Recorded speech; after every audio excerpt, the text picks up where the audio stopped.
Hello and welcome to Single Parent Success Stories, a podcast for single parents out there who are struggling. Today I have the pleasure of introducing Anna Rankel, whom I met through High Performance Mastermind. She was a single parent in the past for 9 years, and currently she has remarried. She has 2 kids, 20 and 17-year-old. She's the YouTuber known as the Crappy Childhood Fairy. Welcome, Anna. It's a pleasure of having you here. Thank you. Thank you, Irina. Thank you. So I ask all of my guests to please share the story. Did you become a single parent by choice or by accident? Yeah, I guess a little by both. So I ended up having my first child with a guy that I really didn't know very well. And the pregnancy was a total surprise. Mm-hmm. And I was 36 years old at the time. And I had decided, and it was something that I had mentioned to him when I first met him, that if I got pregnant, that I would be having a baby, but I was going to try not to get pregnant. Mm-hmm. And then I was pregnant, and it was a really rough time for us. He had, before I even knew I was pregnant, we had parted ways. We weren't in each other's lives. And I remember after I took my pregnancy test, I went down to the highway. I was staying in this like silent retreat at the time, and I saw this pregnancy test. I thought, oh God, what am I going to do? Mm-hmm. But I knew what I was going to do, and I knew that I was going to go forward, and I knew he wouldn't be happy, but that was the deal. And I went to a payphone. We used to have payphones back then. This was like 21 years ago or something. And left a message for him and told him the news. And I got a message back. He said, if you don't get rid of this pregnancy, I will never see you again, and you can talk to my lawyer. Oh, wow. So we were off to a great start as parents. And so it was a really scary thing. And for the first 5 months of my pregnancy, I just assumed I was going to do it alone. And friends and coworkers and all these people came to my aid, and they were like, don't worry, we're going to help you. And it was really a terrifying but beautiful experience to know that people were going to support me through this. And then at about 5 months, he showed up again. He became curious. He found out like it was really happening. It wasn't a trick, it wasn't going to go away. Right. And he got involved. And when I was 7 months pregnant, we rented a house together, and we were just going to give it a go. Now I'm telling you, we barely knew each other. So to move in and raise kids with somebody you barely know who had already treated you that badly is a little bit of a crazy decision, but for the sake of the baby, I thought I would give it a go. You just kind of got to follow your gut sometimes and do the best you can. Yeah. And we ended up together for 6 years. It was a really rough 6 years. We had a second kid halfway through that time together. We actually got married between the 2 kids. And when the second kid was 15 months old, we split up. And he was the one to call it. He's the one who said, I just can't do this anymore. And we used to fight. It was, the thing I feel worst about as a parent is the years that my kids had to hear me fighting with their dad. That was not good, and not good for them. And it was, at the time, it wasn't something I could control. Mm-hmm. And I was under so much pressure, And then when he left, I was consulting a little bit, but I had 2 small kids. I wasn't earning anything. I wasn't earning enough money to support myself. Right. And so another miracle happened, and that I just sort of put the word out to everybody I knew and said, I have to start working. Mm-hmm. And I got some work and was able to support myself the whole time, from then on out. And that was really great. But that's the second regret too, is so much of my kids' young childhood, I was working a lot. And if I could have that time back, there's nothing else I could have done, there's nothing else I could have done. Yeah. I'm so glad I ended up with their dad, because I got those kids, and I wouldn't trade that for the world. And I'm really grateful that I was able to work enough that I could have a place to live for us, and food and health insurance and all the things you need. And that worked out.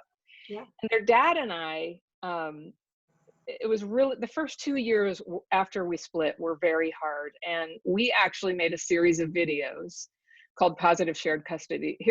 You're going to love this. So he's a family law attorney. Oh. And when we first split up, and he was, we were fighting all the time, every time he didn't get his way about something, he'd go, you watch out, or you'll never see those kids again. He would threaten me. And man, if you are a mom, it's just like, you never threaten that. So we would have these horrendous fights. Mhm. But one day, I was in a car wash by myself, no kids. And I was in one of those car washes that you drive through and it's all blah, blah, blah around your car. So it was this intense privacy. Yeah. And I was talking on the phone with him and we were fighting about something. And I was screaming as hard as I could, just cursing and having this screaming fight with him in the privacy of the car wash. And when the car came out of the car wash, there was a guy standing there who tells people to like wave them on and so they don't bump into each other. And for his sake, I had to stop screaming. So it was like, ah! And that was my moment of clarity. Like, I just don't want to be this person anymore. I just don't want to fight anymore. And just deep in my soul, I knew I don't want to fight anymore. Mm-hmm. So I developed some tricks about that I can tell you about while we're talking. I learned how to stop fighting. And that was one of the things. We ended up making these videos about the strategies that we each used to start having a good and constructive relationship. It took time, but we did it. That's amazing. Great story. Yeah. Thank you. Yeah. What would you say the struggles were and the things you had to overcome? Well, gosh, there's a few big struggles. One of them is money. The whole financial situation was terrifying for me. And we made an agreement when we had a pretty simple divorce where we agreed that we were each 50% responsible and that we'd have a shared bank account. Okay. And that we would contribute 50%, and the amount that we contributed might change, but it would always be the same. It would change depending on what the kids' needs were. And when they were little and we needed a lot of childcare, it was a lot of money. Mm-hmm. And then later it trickled down to very little, but we would share expenses. And for us, that ended up being a good experience. Mostly I had to come after him all the time for money. Excuse me, I've got hiccups. I had to come after him all the time for money. And I didn't like that. But more or less the agreement worked and we never had to get lawyers for our divorce. And, it was pretty fair. We just split everything. We didn't really have anything. Honestly, we had so little, there was very little to split. And we owned a house and this was kind of sad, part of the financial hardship. So we bought the house in 2002, the year we got married. We split 2 years later. And I bought him out. And in 2004, the value of the house, I live in California, the value of the house was like, we were like rich on paper. And so I borrowed money to buy him out at that price. So he got all this money. He bought another thing. I had this house. Then 2008 came. The house lost 75% of its value. And I still was carrying that loan that I bought him out with. So I just totally got burned. But it's not by him. It's not his fault. It was like, I proposed the agreement. It's like, how about we do this? I'll buy you out. I'll keep the house. I really want to keep it. Mm-hmm. So that happened. And I ended up selling that house like at a huge loss. And then of course, after that, the California market went shoo again. So just stuff happens. And I've just had to learn, like, I can't let my whole happiness be dictated by ups and downs like that. They just happen. And I've never had to have an argument with him about it, and we've never paid each other alimony or threatened to. We just helped pay for the kids. So I got to say, I think we did a really good job on the divorce and the money. And I was blessed. I got a job that I got to work at home, that I got a retainer. And the job, this was a nice job when they were young. Every month I had to go to New York City for 3 days. Oh, nice. And when you're a mom and like half the week you're taking care of little kids and the other half of the week you're all alone, that's kind of what it was like the first years. I would fly off to New York City and I'd have my New York clothes and my New York friends and my New York hotel room and get to go to restaurants and all that stuff that's really hard when you're the single parent of little kids. And so it was this, I don't know, I just feel really blessed that I had all of that. So yeah, that was how it all got started. But, so money was a challenge. And then, as I said, it's the loneliness. It was so lonely sometimes.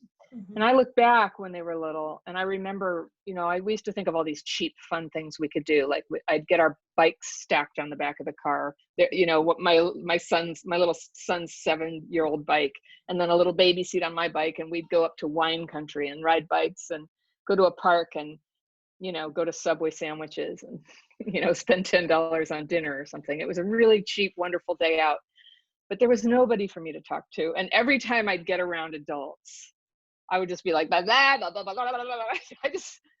You need adult friends, you know, you need time to talk to grownups. And I just felt like as a single parent, well, I lost a lot of my friends when I got divorced. I think some people were uncomfortable with that. I don't know if you've experienced that, but some people, I don't know what it is. I don't know. It scares them or something that it's going to happen to them. And, or maybe because you're a single mom, you know, maybe people see you as a threat, you know, but I don't know. But it was hard. That's what I remember most about it, that I spent a lot of Saturday nights by myself. They'd go off to their dads, and I would secretly be wanting time with them just so that I didn't have to be alone.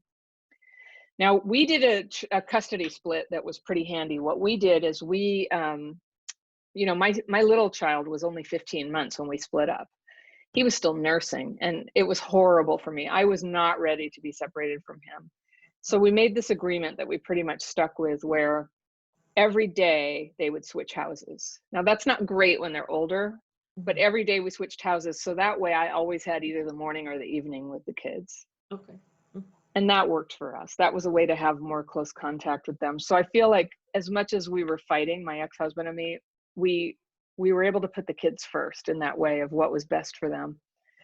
And then another thing that was a challenge was just being so angry and feeling so screwed over. And it's funny now that I'm, you know, it's been so long ago, and now I don't blame him at all for wanting to get divorced. I think he could have chosen better timing, you know? Yeah. But honestly, we were fighting so much that it was not good for the kids, for us to be together and going through all that. And I think we did our best, but we were not able to control that. And the only way the fighting stopped was to end the marriage. And so in the end, that was best for the kids. And the older one was really sad. He really wanted us to stay together. And we simply couldn't. And I remember telling him, you know, he's like, but isn't there a chance? And I was just like, there's no chance, you know, I know for sure, like, we're not getting back together. That's not what's going to happen. And he was devastated. How and what old? was interesting, he was 4 when we split, and maybe 5 when I told him for real, like, it's not going to work out. Because I think at first we thought, well, maybe it will, we'll see, you know. But it was so clear. It was just so clear, like, no way. And when my ex-husband moved out, the way things worked out, the furniture was all his. We had nothing. And so he helped me go to IKEA. I had like this $3,000 trip to IKEA where I just got like junky bunk beds and stuff for the house. And I'm just happy to tell you that right now, this year, we just got rid of the last of the IKEA furniture. We have stuff that's we have new IKEA furniture, but it's a little newer. But all that stuff. And I felt like it was so hard at the time. Now, part of my story was when in 2004, that's when we split. I needed a surgery. I had had a difficult childbirth with my first kid, and I'd had a bad tear. And they said, when you're done having kids, we should do some repair on this. So I said, all right, I'm done. Let's go for it. And I ended up having this surgery, and something went wrong. And for the next 4 years, I was in and out of the hospital, like a lot.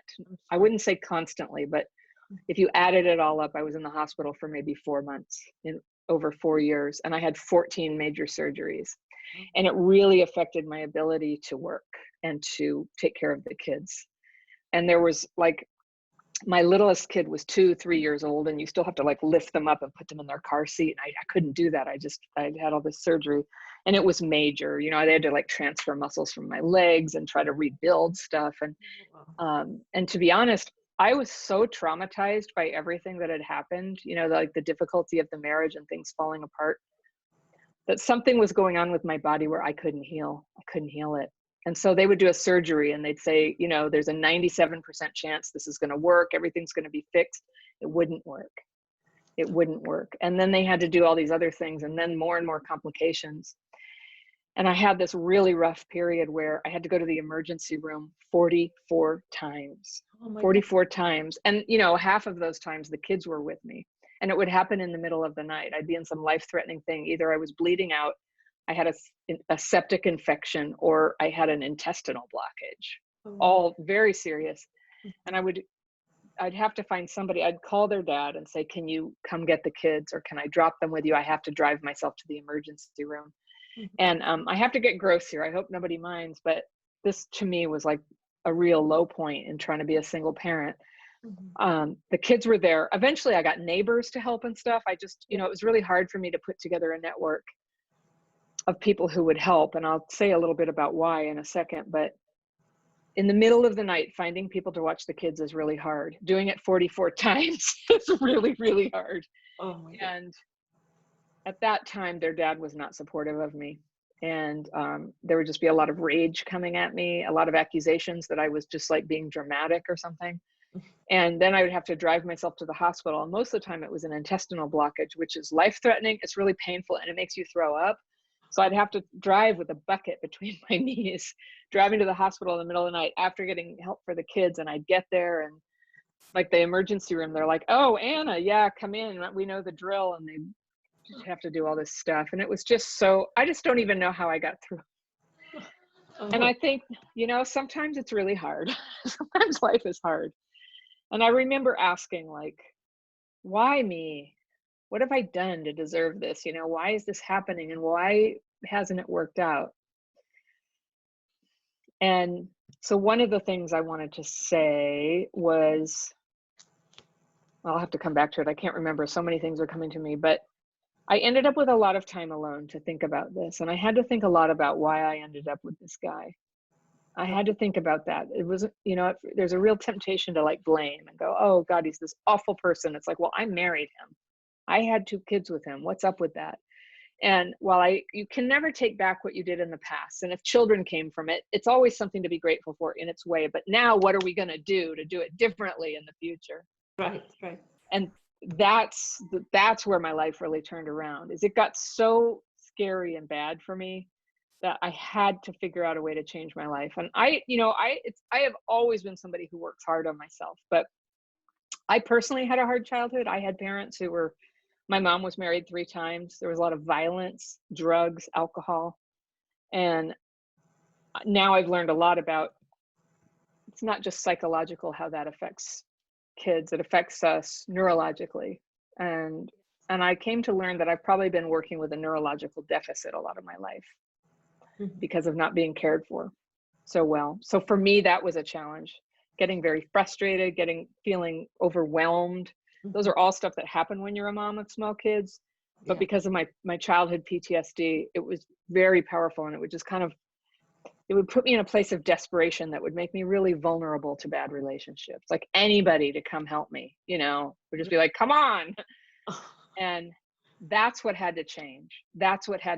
I had to find the strength to be a good mom, to live on our limited budget, to be alone, and to not just jump into some relationship, as tempting as that was. That was my challenge.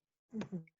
What were some of the things you wish you knew when you were struggling, looking back at it now from your experience? Well, I guess what I wish I knew is what I teach. I teach online courses now for people who had trauma too. And well, one thing I wish I knew was that there was never an argument with the dad that was worth it. When I learned, I told you, I promised you I'd tell you how to get out of fighting, right? Everybody wants to know how to do that when they've just gotten divorced, and you're pretty fresh, right? So you probably just went through it. So this is what I did. I just decided that no matter what, I didn't want to have a fight. So we would be on the phone about something. I'd say, "Do you have that $600 you were going to give me for the first of the month?"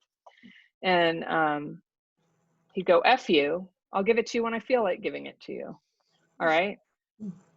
So my first, in the past, I would have said, "Well, F you right back," and and you said, and I'm going to pull out court documents, and I'm going to, and I'd start listing all the reasons why I have to have the money and all the things he said. My new way is he'd go, "F you, I'll pay you when I want to pay for you." And I'd say, "Oops, hold on, I have another call. I'll call you right back." And I'd just hang up, and I wouldn't call him back. Because whether he was going to give me the money or not give me the money was not going to be influenced positively by having an argument about it. He knew what he owed, Exactly. Yeah. And there was no argument that was going to help the situation, and it was only going to upset me and ruin my day. And back then, I didn't know. I knew that I was affected by my childhood trauma, but I didn't know there was a name for it. So I have childhood PTSD, and what that causes is a level of brain dysregulation. I get dysregulated from arguments where I get really confused. Like if I have an argument, when I used to have an argument with him, stuff would happen like I'd go to get gas in the car and then drive off with the gas pump still in the car and tear it out of the gas pump. I did it twice. I rear-ended a truck, just like sitting there thinking how angry I was. I just drove into the back of a truck. You know, it's this terrible, like, I'm not here. My mind is just going very, very dysregulated, and it makes you dizzy, and it also makes it hard to heal. Like your whole nervous system becomes dysregulated. That's what PTSD, that's the substance of PTSD. Like a lot of people have like defined symptoms as what you can see from the outside. But if you do a brain scan, that's the part that's driving all the symptoms you see, all the sort of like overreactive behavior and forgetfulness and a fear of really taking responsibility for things. And right. So I wish I knew that that's what I had then, because I was beating myself up every day of my life for just having such a struggle and always being somebody who was always in an argument with somebody. Mm-hmm. And I would go to the bank and try to get something straightened out about a checking account. And if I met an obstacle, I would just feel so, like crying, and I would have a scene in the bank, like, you have to give this to me. It's a level of desperation that I was operating under that was so harmful for me. And when the kids happened to see it, it was devastating. So that's what I wish I knew then. And it turns out I have known for 25 years how to heal that, but I didn't know what I had, and I didn't put the two things together. But I had been shown a writing technique and meditation technique that had really comforted me long ago, long before I had kids. And I used to do it all the time. But when I had kids and when I got divorced, I gave it up. I had this cynicism where I didn't do my spiritual crap. It was BS, you know? It's just like, obviously nothing works. And I didn't do it. And I came back to it when I really hit bottom with all that anger and all my medical problems. And I was sitting there one night on a Saturday night alone going, what the heck has happened to me? How did I get here? Because I'm smart. I'm a good person. I'm full of love. I have these beautiful kids.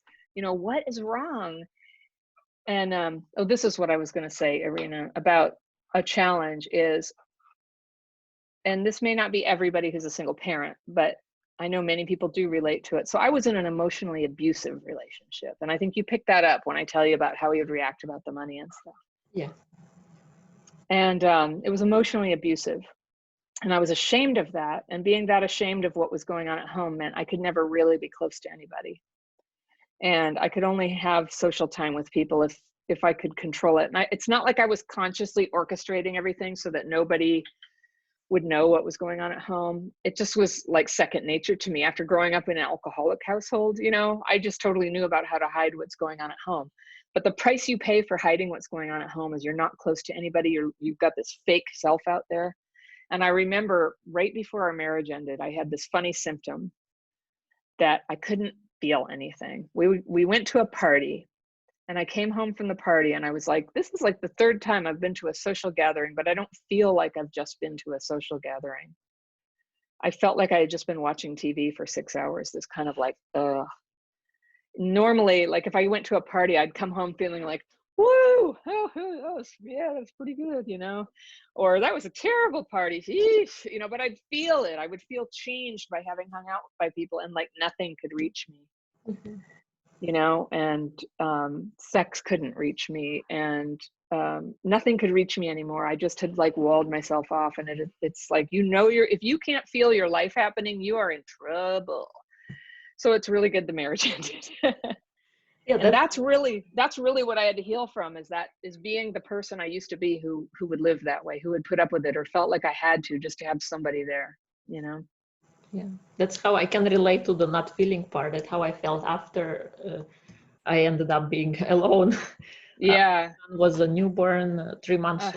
My daughter was 5 years old, and I felt like I don't feel anything. I just don't feel. I felt like that feeling part of me has died, and Yeah. like you just go through days motionless, just performing your obligations without being present and, you know, thinking, okay, what's going on? So as a result, kind of you go through life forgetting, like missing important things. Like your first milestones, when your kid starts to walk or when they utter their first words. You're presently physically there, but it's not registering, because you're somewhere else. You're not feeling the moment. So that's what I felt when. How's it going now? Are you coming back to life? Yes, yeah. Now is now I appreciate every day, and I'm grateful, and I have forgiven myself. I've forgiven my partner and the experience that I was in. There's no point in holding on grudges.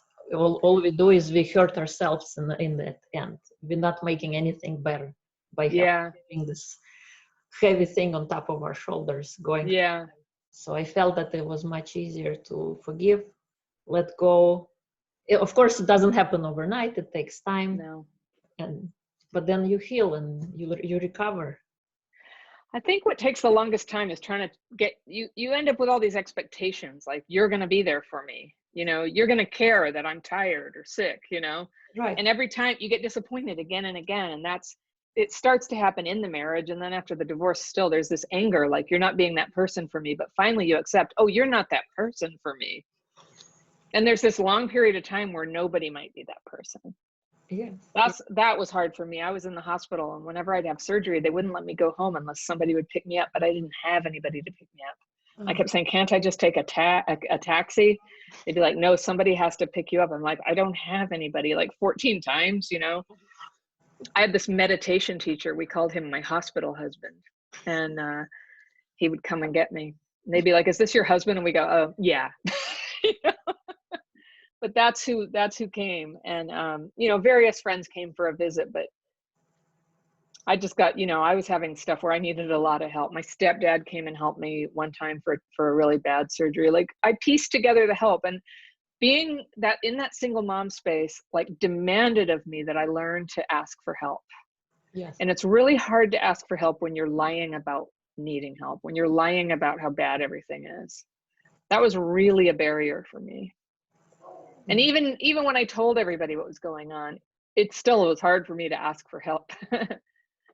But the older I get, the more I find out, like, who on earth would want to go through life without being connected to people and helping each other? Like, why would we even, where was my head that I thought that was something to protect and preserve, Right. But I didn't know. It's really hard to be in a relationship where that's taken away from your self-esteem.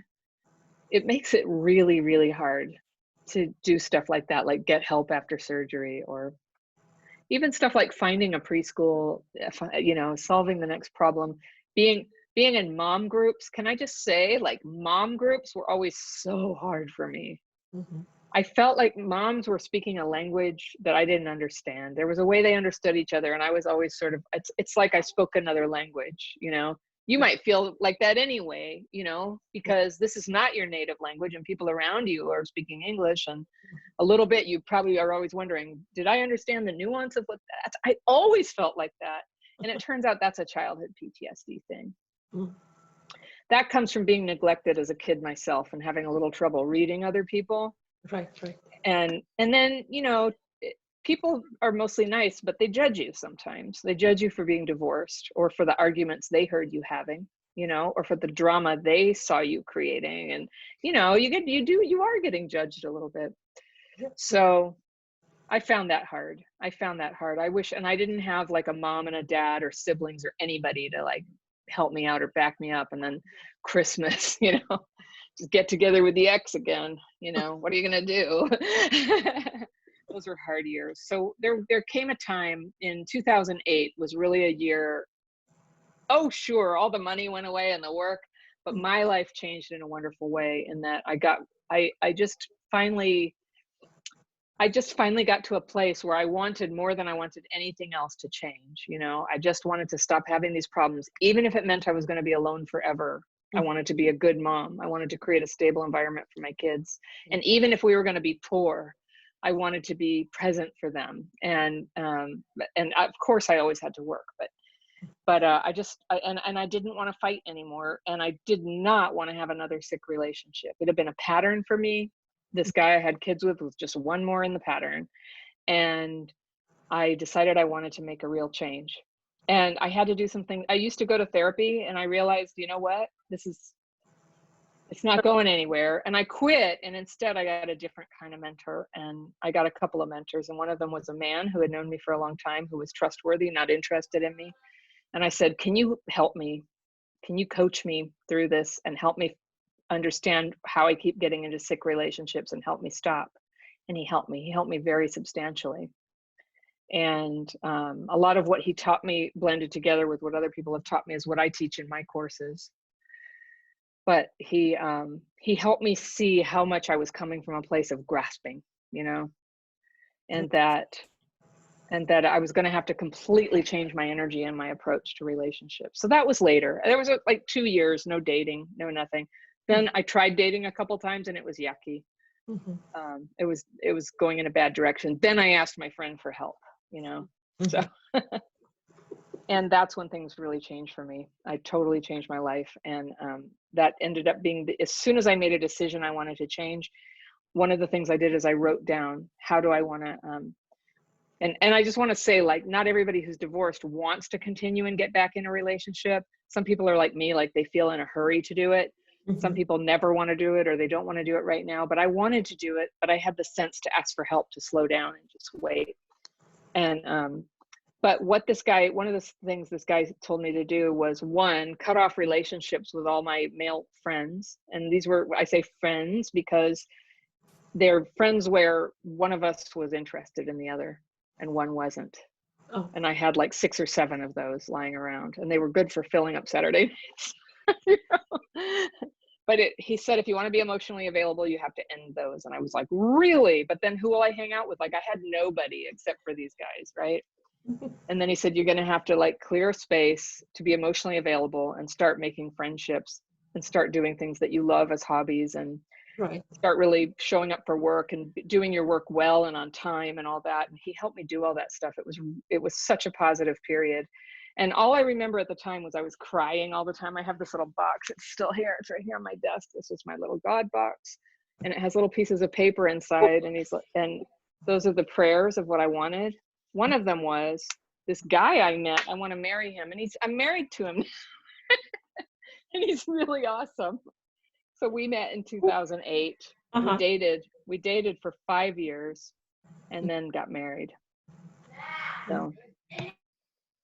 So that's how that went.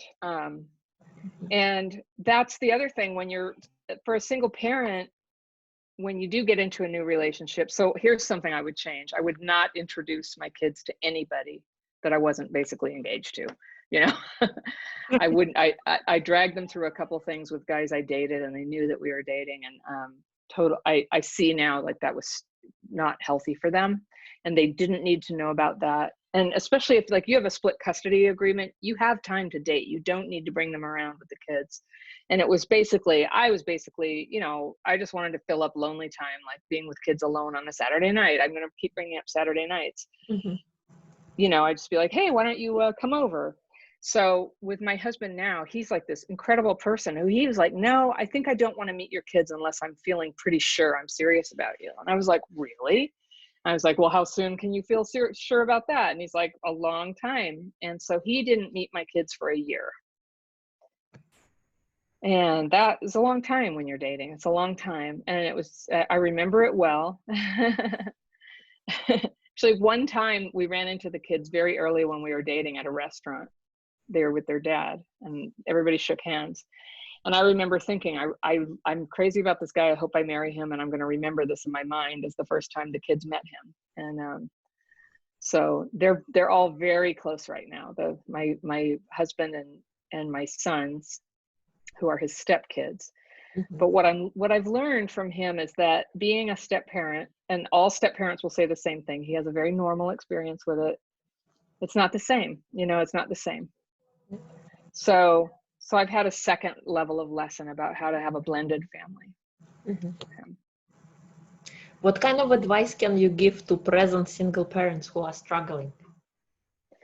Well, I guess it depends what the struggle is.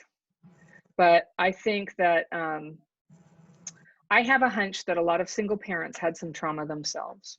You know, it's like complex PTSD is about 15% of the population, but I think it's going to be concentrated with people. I think one of the signs of one of the symptoms of CPTSD is getting into relationships that aren't going to work. Right. And so among single parents, we're going to have more than 15% who had trauma themselves in kids. I think it's pretty common. It's not everybody. But the first thing I would try to help people know is that our own childhood trauma causes a brain change, and the brain change can be healed. And no matter, for all the psychologizing that people have about any problem that a person could have, it's whether it's having an abusive relationship, or money problems, or being so frustrated you want to yell at your kids, all of that stuff is triggered by dysregulation. And I think the place to start is to learn to get your brain calm. And so techniques where you can learn to center and calm yourself are super duper important. It's not just a matter of like making life nice, like on Instagram. Like for a single parent, it's life and death. It's life and death. And, being a single parent can involve depression, right? Poverty, it's hard. It's hard sometimes. I have great memories of it. I miss those days, but I remember like I was struggling a lot. And so like keeping your brain okay, keeping your attention okay is life and death. It's got to be there. And part of and then you have a criteria like what's good for the kids and what helps me balance my brain, what helps me keep my brain centered. And so fighting with dad, with your ex, is never going to be in the agenda. Fighting is never going to be in the agenda. Oh, and you know what we did? We figured out. So my ex-husband told me some tricks he was using, and he recommends these to all his clients who are getting divorced because he's a family law attorney. And they're brilliant. I didn't know he was doing it at the time. He didn't know about my little hang up trick. Oh, I got a call. I'll call you back. He didn't know I was doing that. He totally did. He would go, oh, okay. He didn't know. Now he knows. What he was doing to me is when we had to transfer the kids back and forth, he would always, if he was picking up the kids, he would come and pick them up at the house. Okay. And then I would get to pick up the kids at his house. And so you know what? I think I might have that backwards now. It's been so long. He did it so that I would never feel like the kids were being taken away. So that's what it was. We'd always drop the kids at the other person's house. So I would drop the kids at his house, and then he would drop the kids at my house.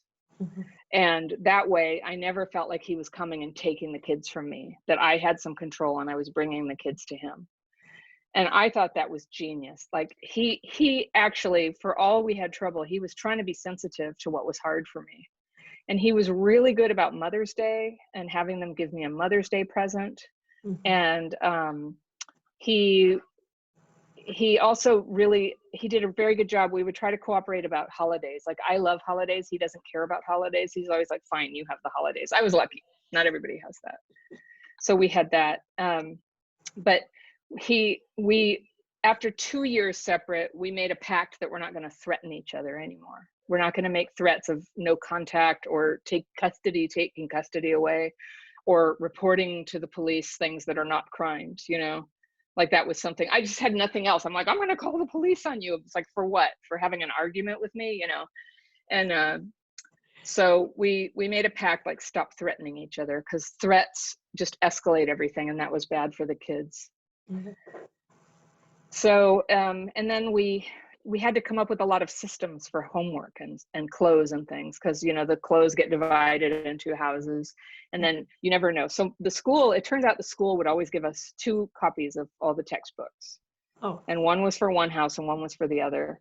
And the kids grew up going back and forth between our houses. And so they got very good at managing it too. But a lot of times the kids had sort of like chaos in their school life because they didn't know where their homework was or where the book was. And so that's a little bit hard to manage. So we never lived more than a 10-minute drive apart. And we were very good about like driving things to the other person's house if something was missing, or dropping something at the school if the kid didn't have his jacket or whatever, so we were very committed about that, about taking care of that.